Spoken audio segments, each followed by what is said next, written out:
இரண்டாவது திருமணங்கள் செஞ்சுக்கலாமா, இந்த நேரம் நல்லா இருக்கானா, 100% நல்லா இருக்குது. இரண்டாவது திருமணத்தில் ஒரு பயந்துட்டு தான் செஞ்சுப்பாங்க. ஏன்னா முதல் திருமணம் மாதிரி ஏதாவது ஒரு பிரச்சனை ஆகிடக்கூடாது அப்படின்னு சொல்லி கொஞ்சம் பயத்தில் செஞ்சுப்பாங்க. ஏன்னா முதல் திருமணம் என்ன வேணா இருக்கலாம். ஒரு விபத்தில் கணவனோ மனைவி இறந்து போயிருக்கலாம், அல்லது ஒரு வீட்டுக்குள்ளே பிரச்சனையாகி டைவர்ஸ் வாங்கிட்டு கணவனோ மனைவியோ போயிருக்கலாம். பல பிரச்சனைகள் எவ்வளவோ இருக்குல்ல.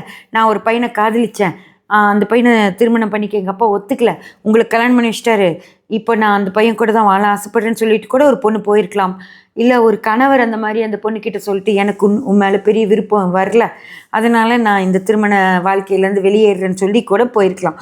அந்த மாதிரி பிரச்சனைகளுக்கு அவங்க பயந்து இனி வர்ற வாழ்க்கை எப்படி இருக்குமோ இரண்டாம் திருமணம் பண்ணிப்பாங்க. ஆனால் சித்திரை நட்சத்திரக்காரர்கள் உண்மையாகவே அந்த ரெண்டாவதாக திருமணம் செஞ்சுக்க போகிற பையனையோ பொண்ணையோ விரும்பி திருமணம் பண்ணிப்பாங்க. என்னானாலும் பரவாயில்ல, இந்த பொண்ணு பின்னாடி தனக்கு என்ன மாதிரியான பிரச்சனை கொடுத்தாலும் பரவாயில்ல, இவரையே கல்யாணம் பண்ணிக்கலாம் அப்படின்னு மனசுக்கு ரொம்ப பிடிச்சி போய் கல்யாணம் பண்ணிப்பாங்க ஃப்ரெண்ட்ஸ். அதனால் இரண்டாம் திருமணங்கள் மிக மிக சூப்பராக அவங்க வாழ்க்கை அமையும்.